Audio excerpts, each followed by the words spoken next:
This is Adrian Hart with your Southeast Colorado News on seconews.org. We're here at the CSU Research Field in Rocky Ford, Colorado for the automated weed eradication demonstration. We want everybody doing it, growers, companies, cameras. So if you want to position yourself aggressively behind the machine when it's ready to go and just walk with it. We do have some flyers and pens over here. And Blake says they have flyers on the table back here with more details.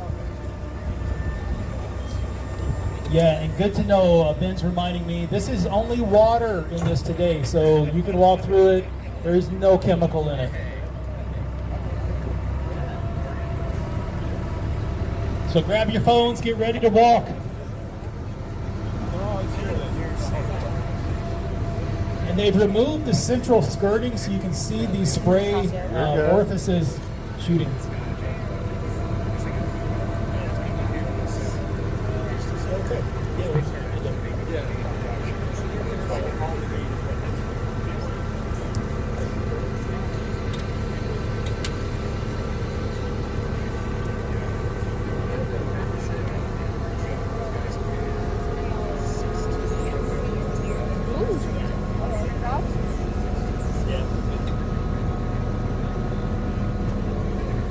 Takes a little while for it to do this.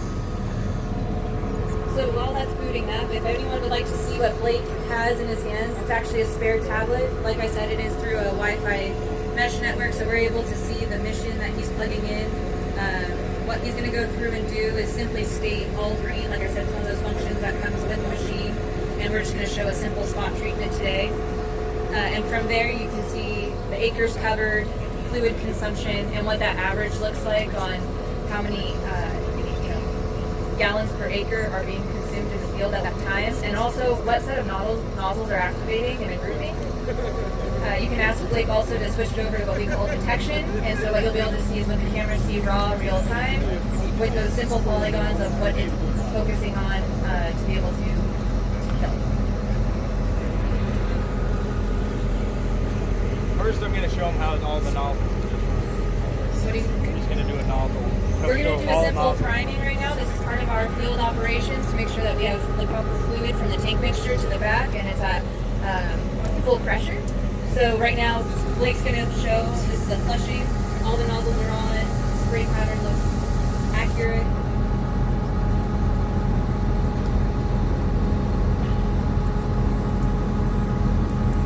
I can just check one nozzle. And what he's going through now is just showing that you can do a one-by-one nozzle check. We do have the ability within the tablet to say good versus not, and we can keep track of what position that nozzle's in.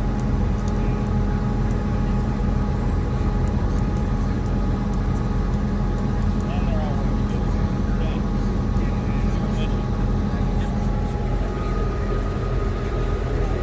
And Kat, you may have said this is a 52 nozzles, I'm right behind you, 52 nozzles per each of these. Yeah, 52 per spray boom, 156 in total. They're about 1.5 inches apart, 25-degree flat pan. So small box.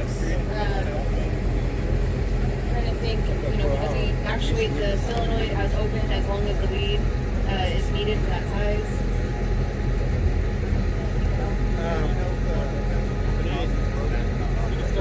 Yeah, great question. How do you know if the nozzle is broken or not? So, a couple of points there. One is that it's a good idea to have your operator come out before and after your applications just to see how things are moving. We do have the requirement after you do your application to clean the machine, which is a full flushing. But during the application, within the cab, and I suggest you go over to Blake and have between the tablet, there's bars that you'll see that actuate. They do represent 4 nozzles that are Showing you all the weeds that it's going to so spray. as an operator, if I'm in the cab and I notice that there's a section that's not going, then it's fairly obvious, like, I should probably get out and just do a quick check. Another option would be just simply turning your head. It's pretty obvious on the spray pattern. So just a few options there. We don't have sensors per nozzle. Okay, we're ready. All right, we're ready to go. So this is going to move faster than you might anticipate, so you may have to really walk to catch up with it.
out and field the weeds on the other side of this. Can you use a quick push and clean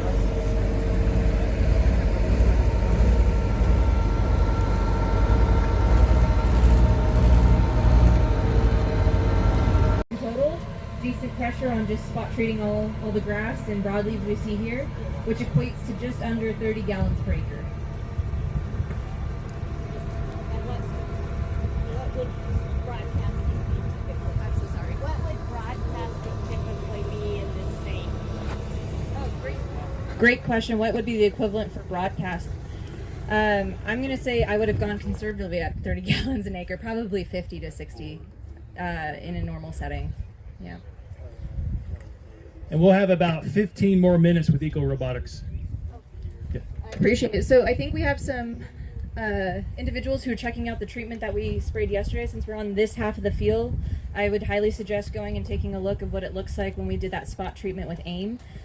Those numbers that we saw this morning sound very similar to what we saw on the other half of the field, so wasn't any heavier or less of pressure. You'll see the burn down effect of what we had. We applied at approximately 12:30 in the afternoon. Wind speeds were light, I would say anywhere from 5 to 7 miles an hour, probably around 5. But temperature was hot. I think we got to about 92 yesterday. So for a real simple aim only in the tank with water, no adjuvant, no other fertilizer burned down, any other contact material, I'm not displeased with what I see in 20 hours time.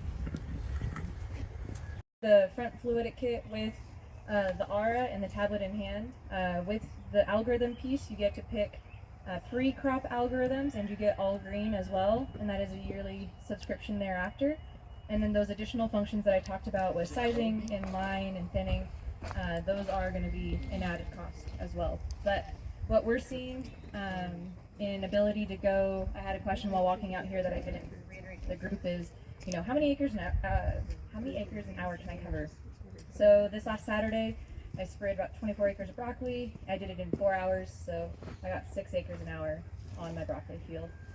One of the fields was significantly light in pressure. It was a second application. The secondary field was the first one, and it was just as heavy as we see here today. And then looking at that from like an ROI perspective, if you're able to come through at the right timing, you're able to eliminate manual labor passes that you might be doing early on or later on the crop life cycle.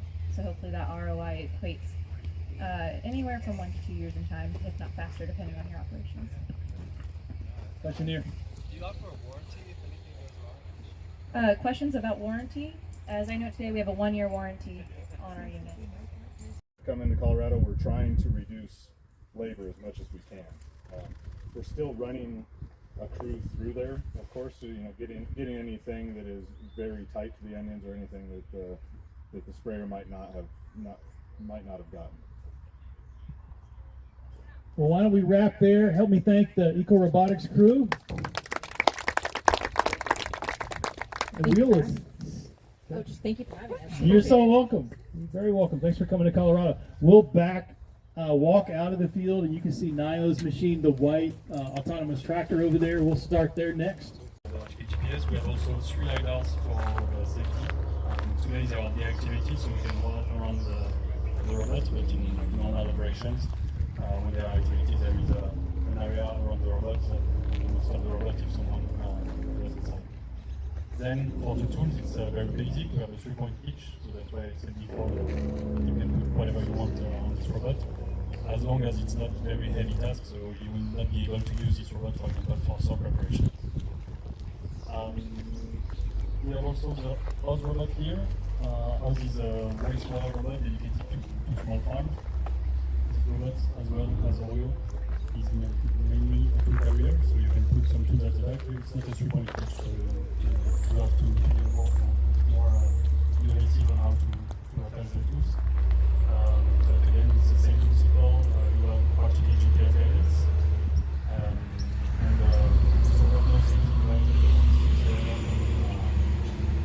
it's not a very big weight, so you don't need to have a lot of things on it.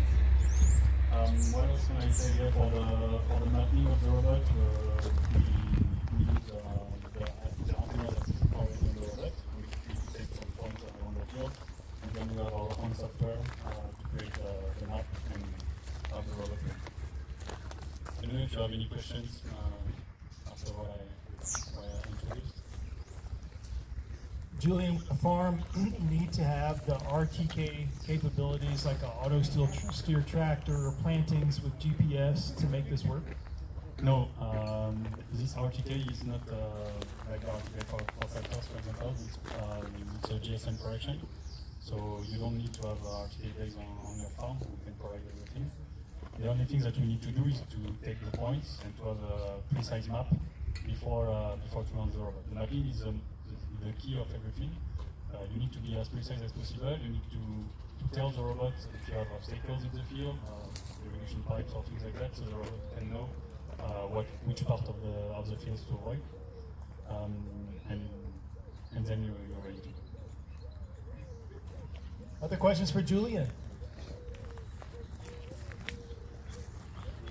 Okay, maybe more will emerge when we see it move. All right, so we can launch the robot. So here we have already made the map before, so we just need to basically press play. The robot.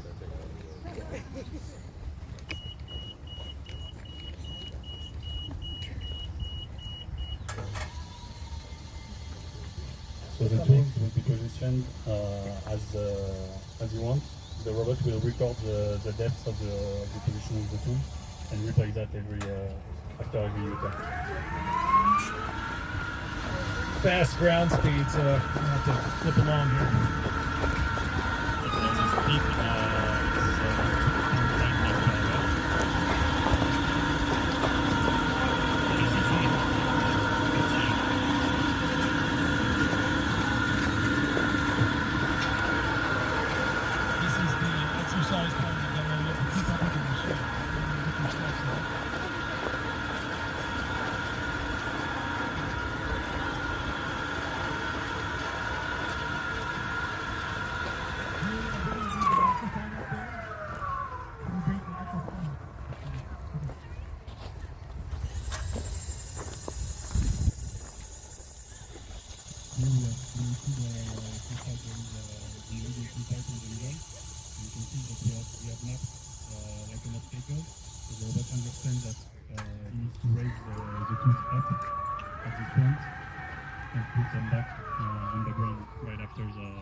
Again, everything in terms of precision of the tool separated from all the robotics company, and then we partner with two companies for everything that is related.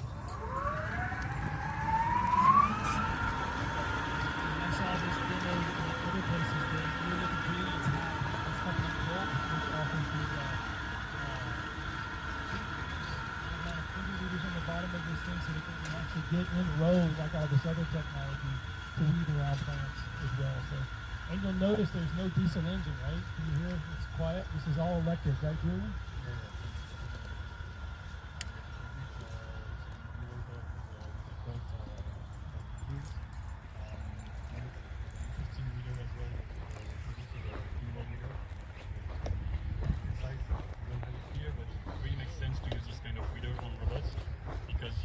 You need to drive very slowly with this kind of tool, so it can be frustrating to use a tractor driver and then drive at 1 mile per hour. So here the robotics makes more sense when you use this kind of precise leader, precise tools. How long does the battery last? So the battery depends a lot on the tool that you are using and the type of ground that you have. For very activities that consume a lot of power, like seeding, for example, it will last 5 to 6 hours. And light reading, for example, with this tool, it can last up to 12 hours. So it's electric, just like an electric car. If you drive very fast on the highway, And I think it may be turning around. Do we want to watch? Is it gonna? Oh yeah, we just missed the U-turn, but it's gonna do another one here. Okay. For the robot with a basic spike of tool to start. There is also an annual subscription for the RTK GPS, and this price will depend on each state. In some states in the US it's free, in others it's around $1,000 per year. and its LiDAR would see something in the way and stop, right? Today we deactivated the LiDAR, so we can do the demo, so please don't stay in front of the robot. But yeah, in normal operations, it will stop. Be careful. Don't get too close.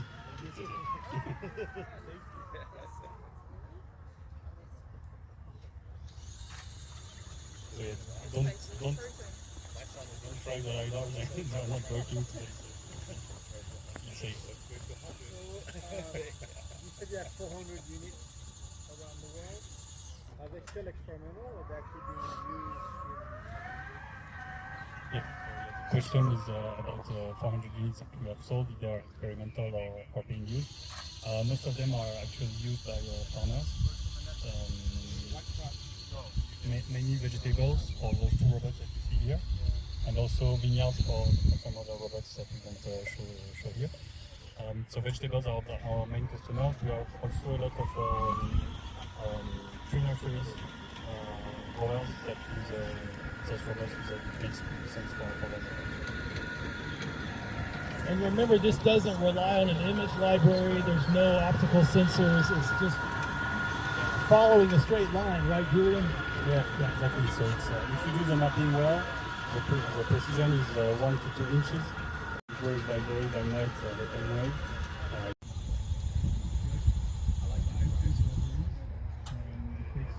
Field with the labor and help us figure that out. And so in 2021, we added the automation system to it. And so that was to use that analysis, that drone imagery, to basically run our whole system here. So the way our system works is you fly the drone, you create your map and your boundary, we help you with that. And then once we have that set up, you can use the autonomous nano tractor, which is what this is called. It's the ANT and the ANT class of farm equipment. So you can use the ANT to do different tools and different tasks. Today and over the last few years, we've been focused on the precision weeding in between the plant. So we have an actuation system that's run on computer vision to identify our weeds and our crop. And then we have a linear rail on the back that then actuates in between the plants, and as it sees the weeds, it'll go in and move around it. So we can supplement that, what we call is a barrel of death. The reason for that is because it spins at 20,000 RPMs and it just tills up the ground in that one spot. It's super dangerous, so it spits stuff out. We have a cover, so I'll show you a couple different ways. But this can tow an F-150, runs on the computer vision, runs on GPS navigation. Then you can also just use it with a control. If you're a 1-acre farmer, if you are a 10,000-acre farmer, then you can run them as a swarm, and you can do different tasks or all the same tasks. We will eventually add other things like a triple row boom. We'll do some additional interface and analytics. And this is the first 2025 version. So if any of you came to any previous demos, we've had a couple of different versions. Some of them have been duct taped. And why did we do that? It was because we wanted to wait to put the cost into the development until we were actually ready. So that way the farmers didn't have to pay for that cost. So now we have a unit that does not have duct tape, it has electrical tape today, but doesn't have duct tape. It is one 3D printed part running really well. We have these operating in a few different farms in Colorado, Arkansas, Wyoming, and Tennessee. And this is our first year for this version, so we're still working through a lot of our interface things, but we'll continue to improve this one and then get the ants in the field. So what I'm going to show you right now is some of our computer vision weeding. You guys can come over here. We have put fake plants into the ground just because our resolution in our camera was not able to detect the small chilies. So we supplemented a little bit and we tried to put some fake plants in the ground. So our goal here is to get this rail to go in between the plants.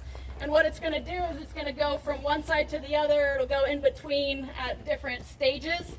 We put only 500 images into this model, so it's not performing as well as we'd want. But what we would do next is take more images, put it into the model, retrain it, and then send it out to do a better job the second time. We have the computer running on it right now just because it's running a separate model. And then our rail should actuate. Our barrel will not turn on right now, but I'll take you down to the end, turn it around, and then show you how it spits dirt and weeds everywhere. All right, let's see. So for our robot itself, we have motion and your hub motors here, skid steer from our harmonic drives, and then a 24-volt battery that gives you about 6 hours of runtime on this. This is our barrel, spins at 20,000 RPMs. And then you also have a linear rail that's automated usually, but just to show you guys, you can go all the way into the ground and then remove that weed going that way. All right, here we go.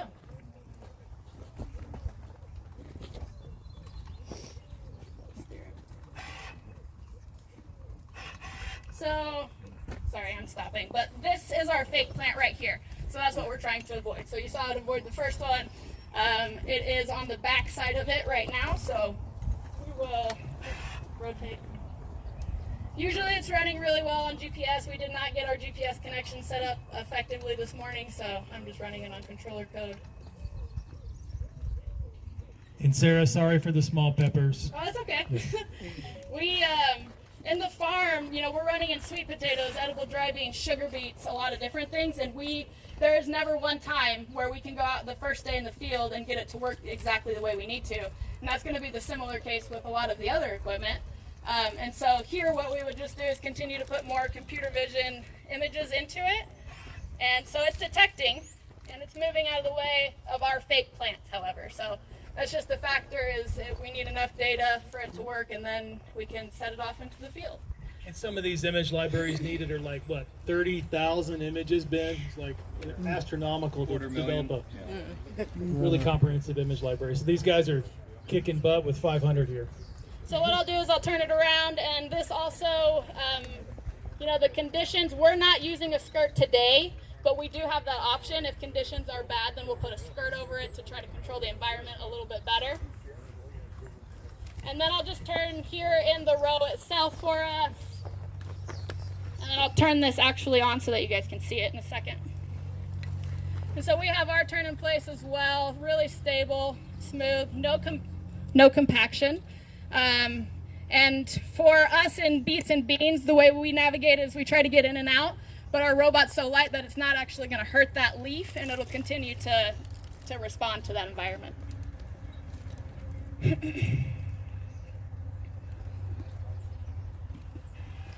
It is designed to go into 30-inch rows, so what you can see right now is we have our 30-inch wheelbase, but our linear actuators on the side, they are able to adjust from 14 inches to 44 inches.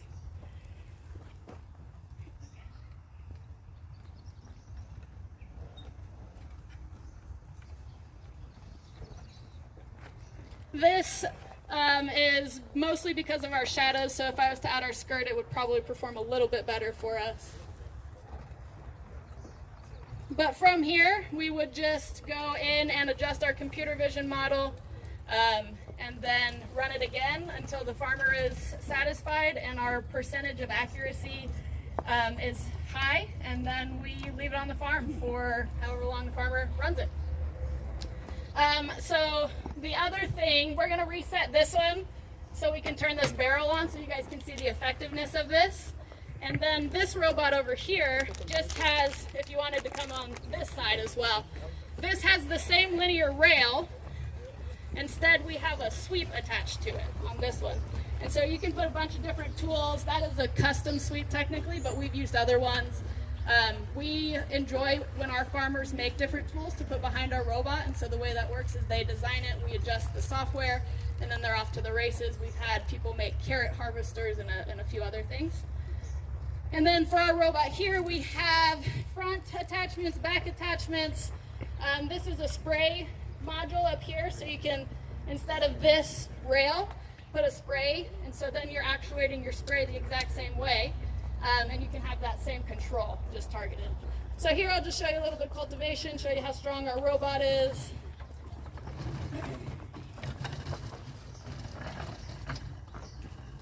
And so this cultivation pass for us is really easy. We can get really precise steering, similar to all of our other cultivations. And if you come back here, you can definitely just see We're deep enough to remove the root. We can get deeper with our linear rail. It's just up to the farmer how deep they want to go, if they've already done it, or if it's even a good use of their tractor time or our time here. You're welcome to walk with it. This ground right here has never been tilled.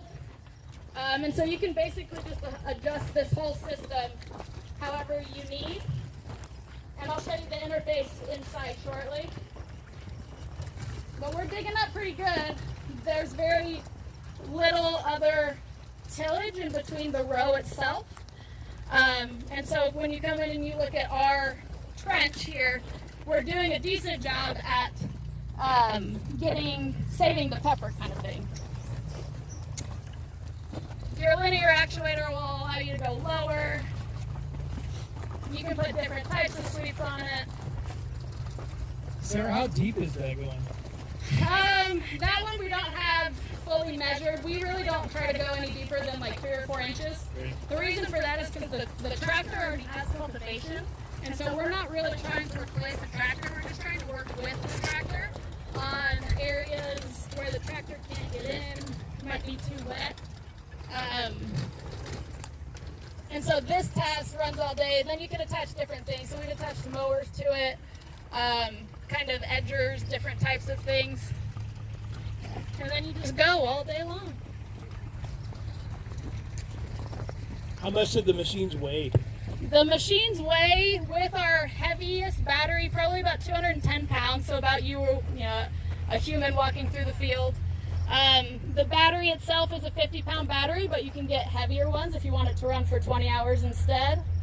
And it can, like I mentioned, it can tow an F-150, so we can put 500 gallons of capacity on top of it, or 500 pounds of capacity on top of it, and then we can tow 6,000 pounds with no motorized trailers. Are we reset and that's running?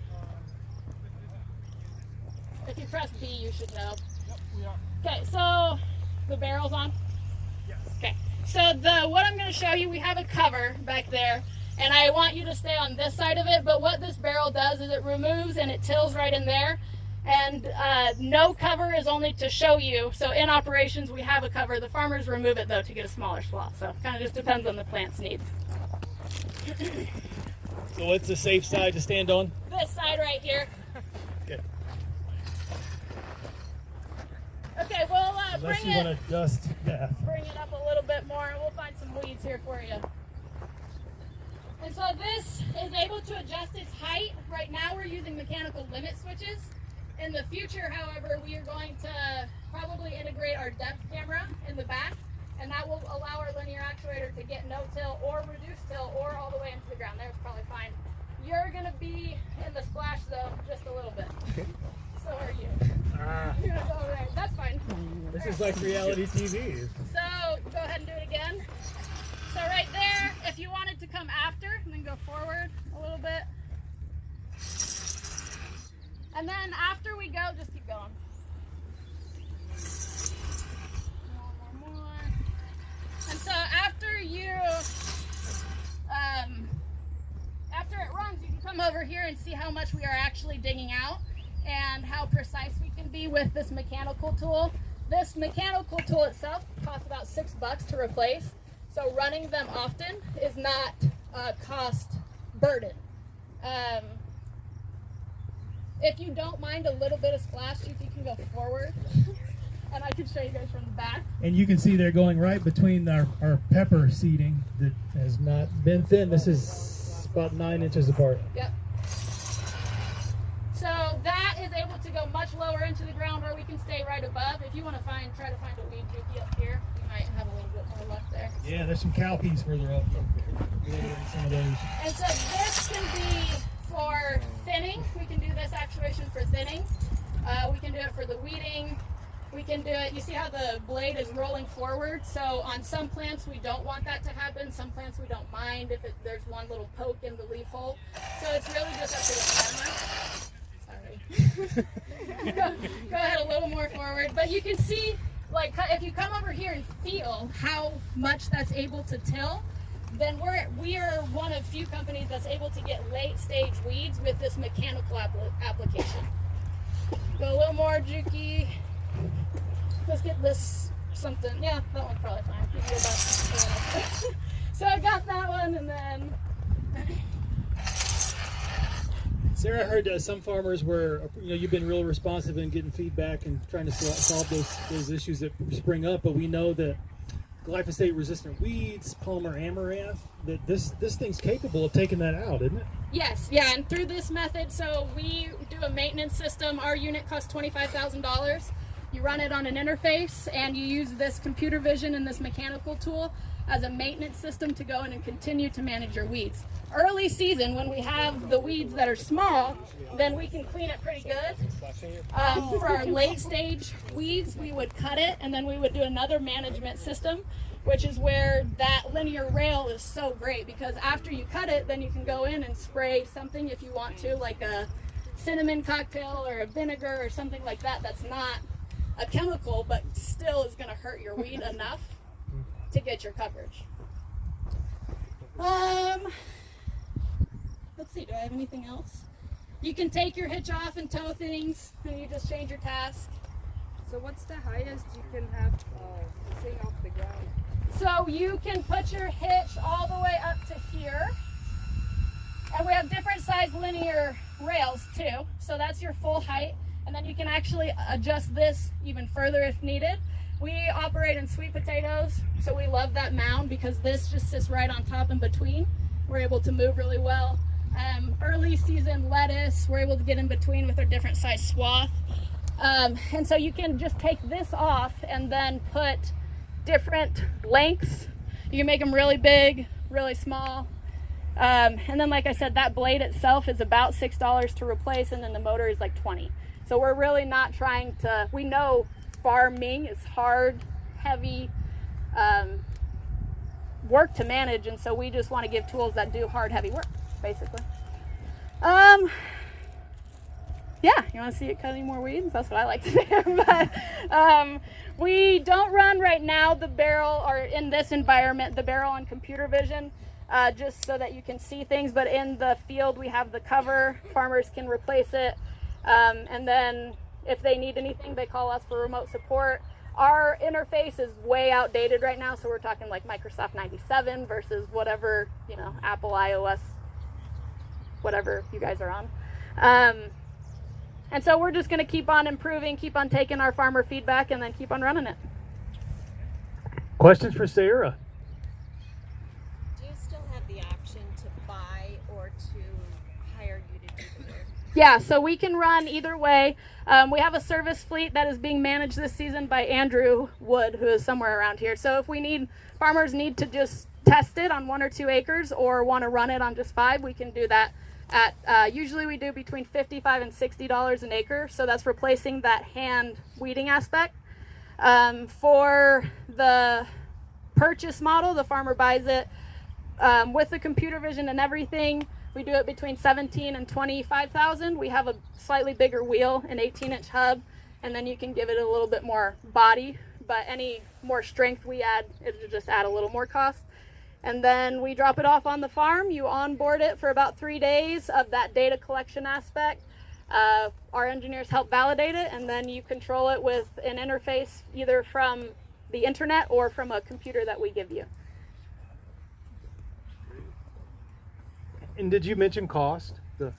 Yeah, so we do the unit for between $17,000 and $25,000, and then depending, if you don't want any computer vision, if you just want to use it for autonomous cultivation in between carrot beds, for example, then we can drop it to like that $17,000 because it's not as complex. You don't need the camera, you don't need a lot of the other things. And then we'll continue to add other like safety sensors, things like that to help with operations, and then in the future we'll add analytics. So all of this beautiful data that we're gathering from the camera, from the LiDAR, from the drone is combined for the growers to make decisions earlier, stronger, faster. But then you get a tool so you don't have to do the work yourself. So you make the decision, send the tool, and then go have a nice dinner with your family. Great. Other questions for Sarah? Are you actually making the machines right here in Lahaina? Yeah, so our team, BOPA team does not. We outsource to Martin Pipe and Steel, which is just about 20 minutes down the road. And they have built 10 of these units for us. They did them pretty quickly, and they were satisfied with the amount of skill. So it's not a complex machine.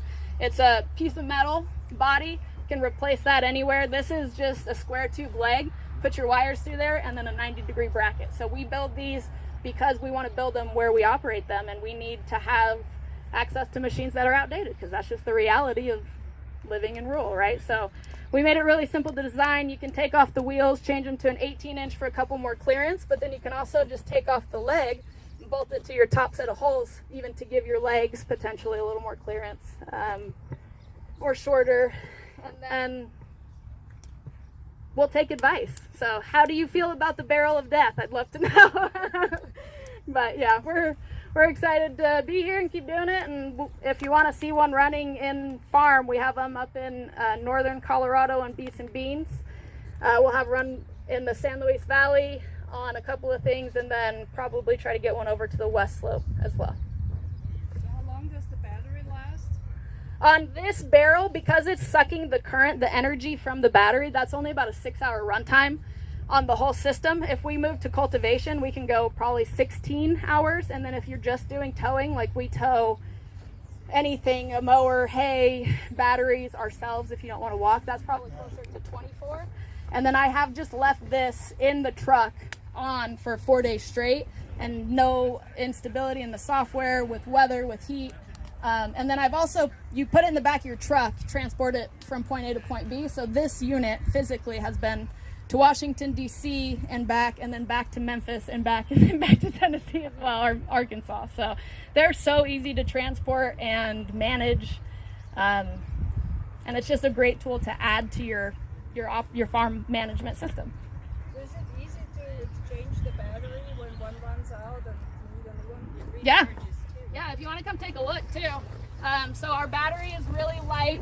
It's 50 pounds, so most people can. I bet that you could. We have one over there if you wanted to see and just lift it. The way you undo the battery is you turn it off, unplug that, put the new one in, plug it back in, turn it back on, and you're off to the races. My biggest problem with this unit is the cables. You have to have the right data management cables to connect to the right sensor, to connect to the right everything in the sky, to get all those things working together.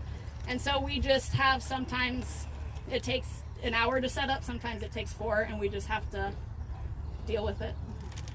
The bigger battery, we could get more weight, more down pressure, Yep. a little more stability with it, and longer runtime. Yep. Yeah. And the only reason I don't run with it is just because it's a little heavy for me to lift into. But if anybody, I suggest going the longer one, because it does all of that, and that just gives that benefit. The charging time on this 100 amp hour is a 2.5 hour charge time, fast charger. You just plug it into any 120 outlet. We have solar charged on Field's Edge in about 6 hours. And Can you talk about how much increase in power like an hour or so, depending on like moderate and professional? yeah, so in this barrel, in between the plant only, so that's a consideration because we are not going to focus on this cultivation area, only because we feel the tractor can do it. If they want us to, we can. So only in this smart zone area, we can do about 4 to 6 acres per day in a medium dense. And a high dense, high specialty, we're going to drop that down to like 3 because we're going to go 0.15 meters per second, which is turtle speed. Top speed is like 5 miles per hour. And so if we're cultivating, you can run it. You can run it And fast. that's not like one machine. One machine. So if you swarm, then you can just pump it off. Yep. And then I'm hopeful, Juki, that we can get our triple row boom developed by 2026. So when you look at this tractor, it can tow an F-150. You have one boom here. You pop out the other 2 with guide wheels, just as you do a tractor, and then you have now 2.5x to your capacity. And it runs on the same compute system. And here with 3 cameras instead. And it's a really hard problem for Daniel to solve, so he's probably like, oh my God, she's crazy. But Consider it done. yeah. So we'll continue to utilize this for that precision weeding. We'll have a couple other additions, and then we'll work on our system, our whole communication system, to increase our capacity, because that's the limitation, is how fast our camera can detect, and then how much money we want to pay for the camera itself. And so we have chosen a cost-friendly camera, and that's why our resolution can't pick this up. But we I'm not certain, and if a human isn't certain, the computer is not going to have a chance, right? So we need to make sure that the plants for us are big enough to where I am certain. This is very challenging with just cotyledons. Without true leaves, this is not easy. So. Yeah. And ideally, these would run autonomously. They'd have. Yeah, so they do. I'll show you the interface inside, and then you can see this one has actually fallen out of the truck twice, which is why we have a different color leg. So you just take off the leg, put a new one on, and then you can see this leg is slightly bent. So I took 3 robots to the Midwest a couple of days ago, and one of the things we're looking at is how do you transport multiple at a time. So this one wasn't quite strapped down enough. We had animal run in front of us, and the other 2 went behind it, and so that's why that bend is slightly that way, but I still will operate it for the rest of the season just like this, and the automation and the sensors will compensate for that. It won't be good for the motor, but. Some of the advancement of technology is on the governmental support side, or advocacy of how we can pump grant. This is a tricky conversation given current politics, but how we can have grant dollars to help advance some of this technology. And Sarah was in DC with, was it RMFU? You were? I was in DC with Correct, and then I met up with American Farm Bureau. There's a picture of you in DC. I saw following Sarah on LinkedIn. A lot of these companies you can find on LinkedIn and see what they're up to. So, but she was there trying to pitch the idea of like, let's get ag tech funded, right? Yeah, absolutely. So the way we do our computer vision system is we want to integrate with the local FFA and 4-H networks, because that is the best resource to be the early detection system, right? So the computer vision is going to support the automation in the field, but we have the local FFA labeling. Then we can have John call Eric and say, hey, you have a problem here. The robot's not going to get out there, but now we can solve it so much faster than anybody ever could, because it's just human identified. And so we want to integrate pretty heavily. Right now we do direct sales to farmers just because we don't have it together enough to go to a dealership, honestly, but eventually we'll be able to probably partner with dealers. And then this unit does qualify for all the soil health grants because it's lightweight, light compaction, battery. So CDA, STAR, Mad Capital, and Farm Credit have all given us capital support. So you can go to Farm Credit and buy one through their lending program. You can adjust the different softwares for your need, and Sarah says, they're not there yet, but this is a second iteration of a machine they started with. Yeah.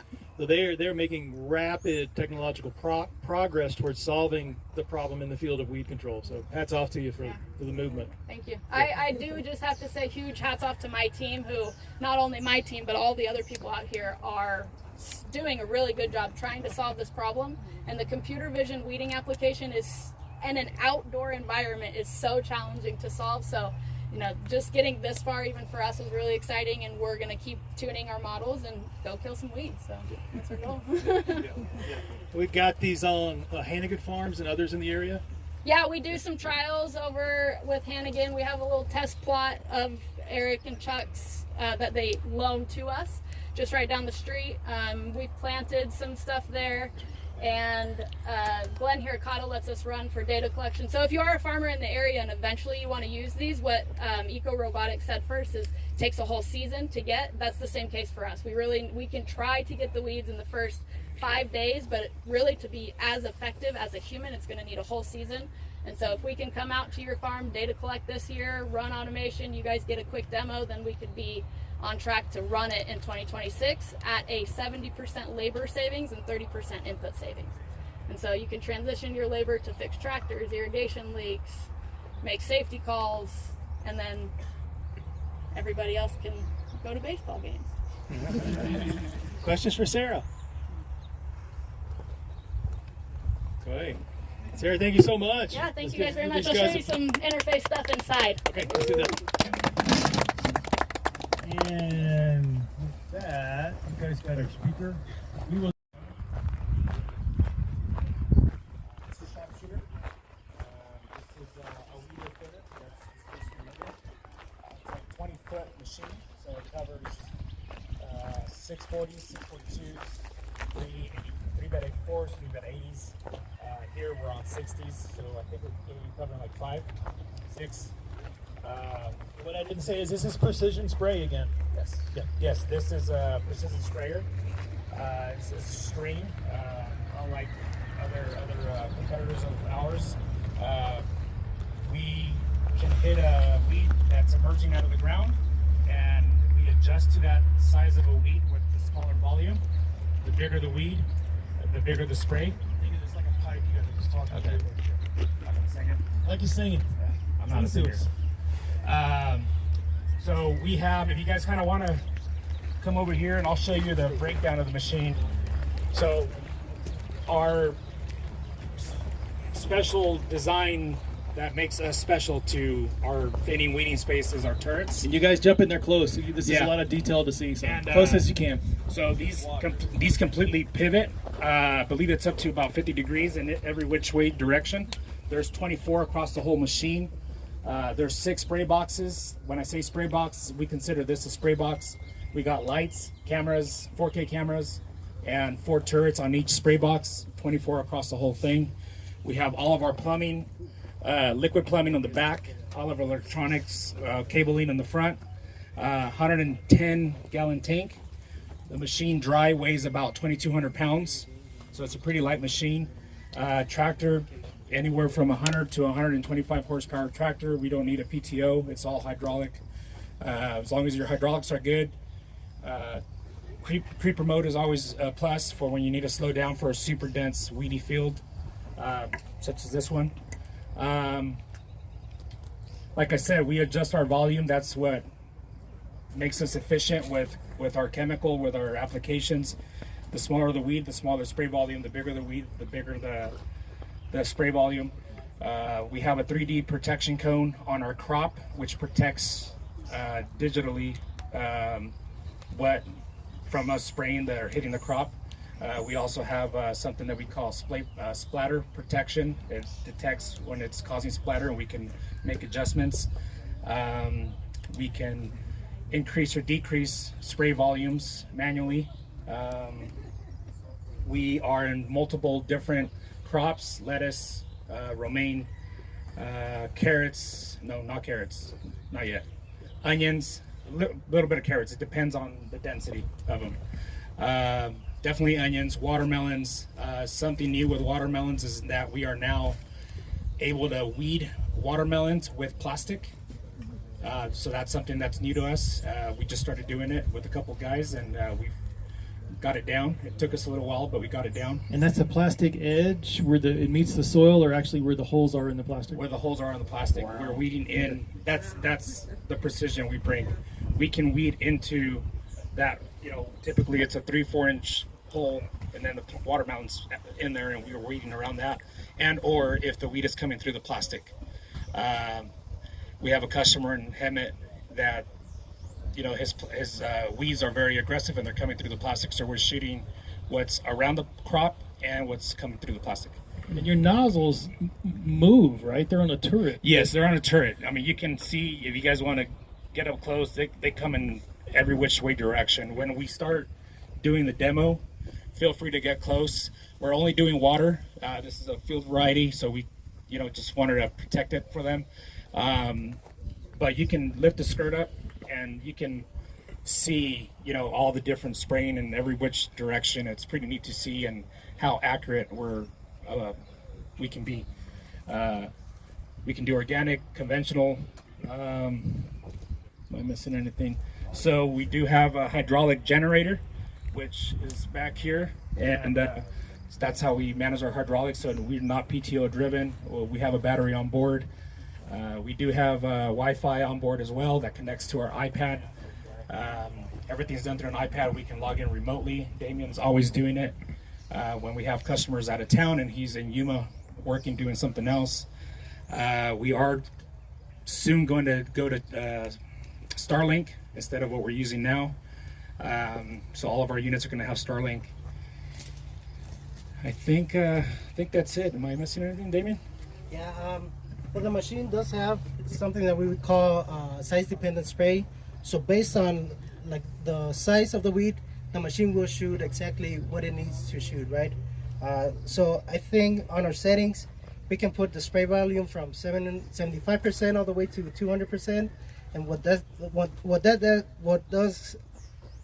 means is that like if we put it in 150%, the machine will shoot 1.5 times the amount of spray volume it needs, right? We are also able to set like the diameter of the shots. So if we are seeing a lot of little weeds, we can tell the machine to just shoot like in a 1 inch, right, for all the shots. But yeah, I mean everything's pretty simple. The tablet tells you if we have a problem or not, so you can control everything from there, right? The spray boxes. So based on your bed size, we have 4 bolts on each spray box, which we just loosen them up and we can move them on our railings. But yeah, any questions? Questions before they roll? We can also adjust how close and how far apart we get from the crop. Another thing is that we can also band. We have customers that just want to specifically target the bed top, and so they don't waste shots or time or energy on the furrows. We have customers that want to shoot everything, and then we open those bands up. So we are pretty adjustable. So we're gonna get started. You probably need 2 minutes to fire up, get everything connected, and then you guys can follow behind. And like I said, you guys can get close enough, lift up the back curtains, and see the live action if you guys want to record or check out what it does. And Roy, you're just spraying water today, right? We're just spraying water, so you guys don't need to worry about anything.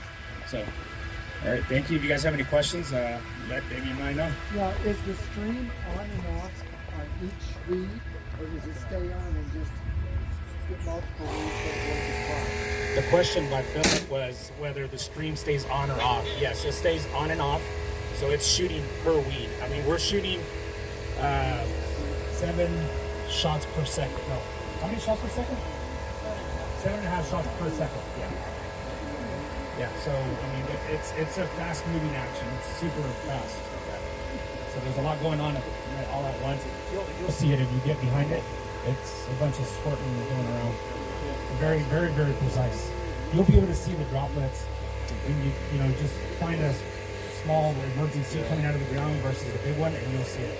Also, when we get to the bigger weeds, our system detects that, and instead of doing a straight shot, it does a cylindrical shot. So it's if it's a small, then it's a stream target shot. If it's bigger, then it kind of does this.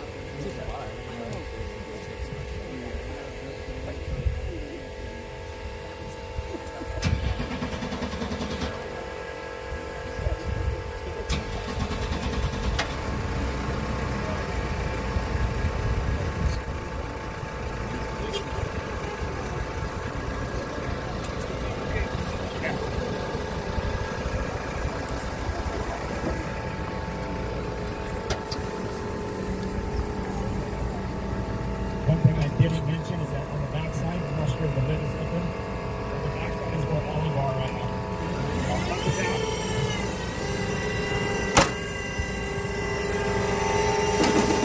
You can see all the banjo fittings and our pump is there. Pretty simple stuff. Our pump's already on. There's also an agitator in the tank, which helps agitate the mixtures of whatever the customer or farmer is applying. Well, we're seeing lights like strobe lights underneath. Is that imaging? Those are the lights, yeah, capturing imaging. Yeah. So we did this, we had a pepper model, but it was for the bigger size peppers, so we had to turn around a pepper model, and we did this yesterday, and fully functional today. I think you can hear with several of these companies that it's not, if they don't currently have a model in place, Eco Robotics, Verdant Robotics, they can develop these models in short order to accommodate different crops, right? Correct, yeah. So, typically when we show up to a field, whether to do a demo or set up a customer with a new machine, and if it's a crop we've never done, let's just call it a Monday. We start data collecting on a Monday. Typically, we need about 500 or 1,000 images, or to start off with each this fall in, and that takes, to have a fully commercial viable model, 2 to 3 days, depending on the urgency or how simple or complicated it is. Sometimes it can even be a day, like it was for today for this one. And again, feel free to lift up the curtain and see what's going on under there.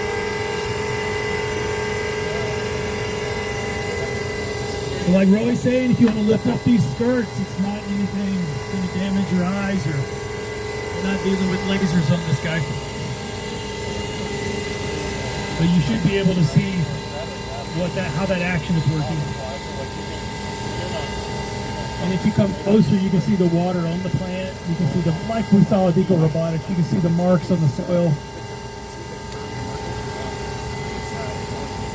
But of course, what you want to check for is any water on the peppers, right? Do we have crop avoidance?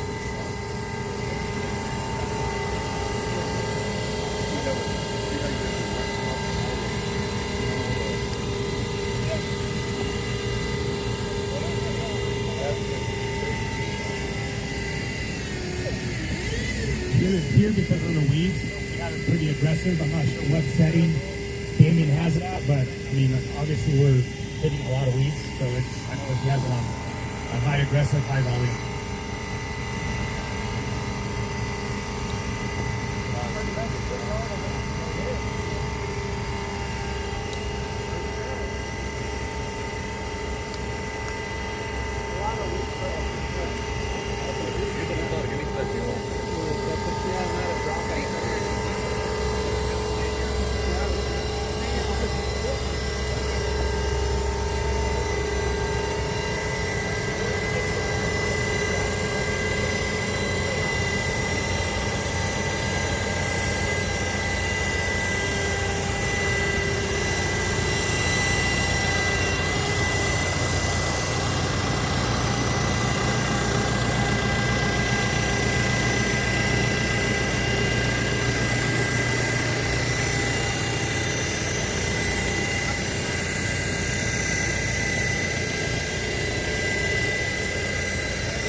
Are you running the normal speed you would, or are you going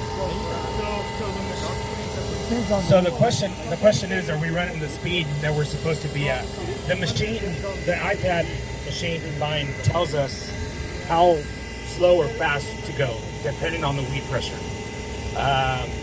So the machine will tell us how close to get to the ground, or on some cases get higher up, and also how fast or slow to go. But this would be about normal for this kind of weed pressure? Yes. In general? For instance, like people just together faster. Yeah. Oh, this is a lot of weeds. Yes.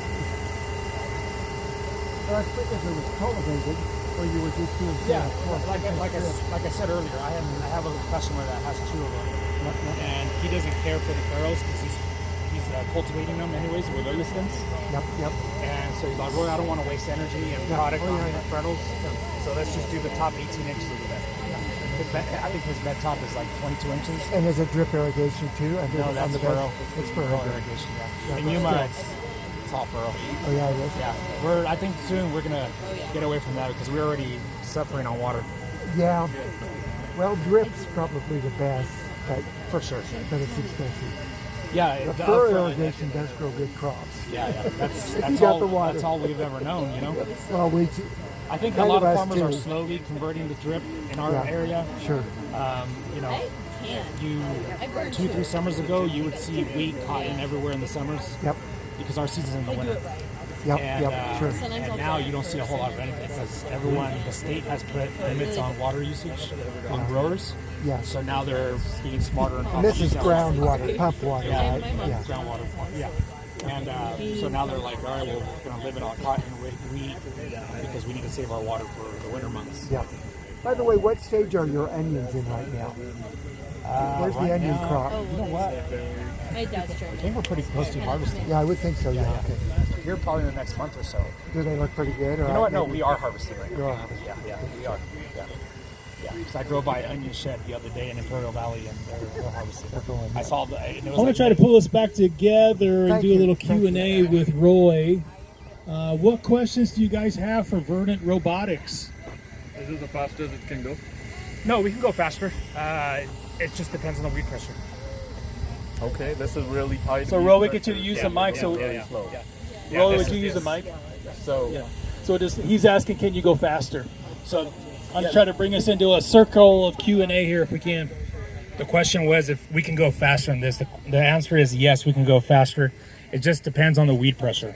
I think right now he's like at, I'm not sure, I think probably 0.8 maybe, I'm guessing. I'd have to ask him. 0.7, but we can go faster. We go up in weeding, some fields are 2.2. Yeah, it just depends on the weed pressure. how much this can do in an hour? How many? The question was how much acres can we do in an hour? About 5 acres. 5 acres. Again, it goes back to weed pressure. Yeah, definitely. Yeah. Other questions? What's the biggest weed size? I'd say about 6 inches. Yeah. And then just Say it again.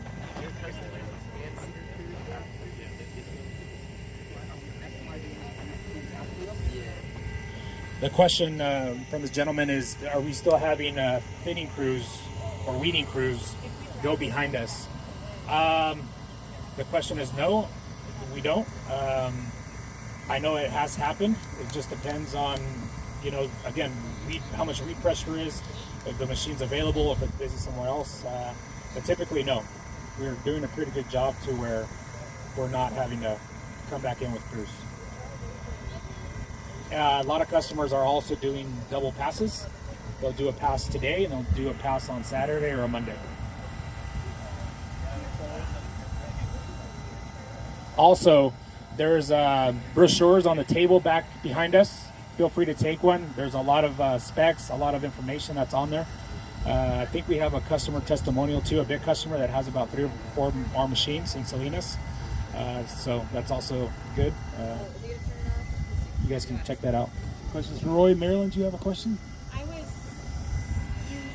You mentioned a second pass. So does the machine recognize this is a dying weed and I don't need to spray it again? In most cases, I've seen that it does spray it because it's only protecting the crop. But also I've seen it where it doesn't. So it's a little bit of both. It just depends, I think, on the efficacy or how, because it detects colors, right? And so if it's a super dead dry wheat that's super crispy, yeah, it's not going to spray it. But in most cases, it is spraying again. And what about the crop? How high can you go with the highest? The highest crop we can go, I think it's about 22 inches above, because we can raise the machine. So, but okay, that's what I was gonna follow up. In our You stream, have to make sure that it's like the black panels are in contact with the ground to make sure that the imaging stays stable, or it can be like not necessarily. I mean, if we raise the machine high enough, like if we raise the machine higher for a higher, taller crop like a tomato, then that's mainly for wind protection. But if we raise the machine higher up, then obviously maybe lower speed winds will affect us because we don't have that protection. If that grower is only doing tomatoes at that size of crop, maybe he wants to do longer curtains. And when the machine's raised higher, will it able to be still detect the small weeds on the ground as it's doing at this height? Yes. So the question is, if we raise the machine for a taller crop, can we still detect the weeds and still thin? The answer is yes, because when we first developed this machine, we developed it in apples. So this machine was actually, instead of being horizontal on the ground, it was working vertical. And we were shooting 5 feet away. You were thinning apples, right? Yeah, we were thinning apples, and we were shooting apples 5 feet away. So our streams can reach, up to 5 feet accurately. Any machines deployed in Colorado currently? No machines in Colorado yet. We are moving this way. Great. Yeah. Did you mention cost? Cost is $550,000, and then there is also a yearly subscription fee that covers service, covers repairs, covers parts, and all just 365 days of vigilance on our end. And what's that? $75,000 a year. Have any trouble with the skirt damaging plant or maybe transferring chemical where it shouldn't have been? No, we have not seen that. Yeah. And yours, is it similar to some of the others? You can do remote software updates to it? Yes. Yeah, we do updates all the time on our machines. We have a machine in New York and Ohio. We have a couple machines in New York, Ohio, I think Indiana, Washington, and we're always doing remote updates. Yeah. Any other questions for Roy? Well, I think we'll... Question? Question by the gentleman is, how much horsepower does it take? Tractor is, this tractor in particular, I think it's 115 horsepower tractor, so it doesn't take much. Or 120, so 120, but we can go as low as 100. So anywhere from 100 horsepower tractor can, again, it's a light machine, so 100 horsepower tractor, the most you need is about 120. I mean, we're in that range. Yeah, thank you. Well, ladies and gentlemen, we've got about 20 minutes before lunch is delivered to the extension office, so would encourage you at this point, we can continue to do business networking. We'll move over into the shade, and at some point we'll all walk back to the extension meeting room and follow up with lunch and a couple more comments from each of these companies. So help me thank Roy from Verdant Technologies, Verdant Robotics. Thank you, everybody. Thank you. Again, there's brochures on the back table. Make sure and take one, and there's a lot of helpful information. Great. You got the cooking, getting hot time slot here. I think everybody's moved to the shade. So yeah. No, thank you. Appreciate everybody's attention and help. Thanks. With your Southeast Colorado news from the CSU Research Office in Rocky Ford, Colorado, I'm Adrian Hart.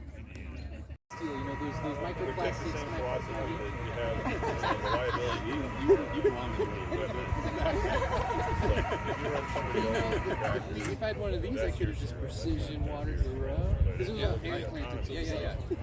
Right. Yeah. Right. Yeah.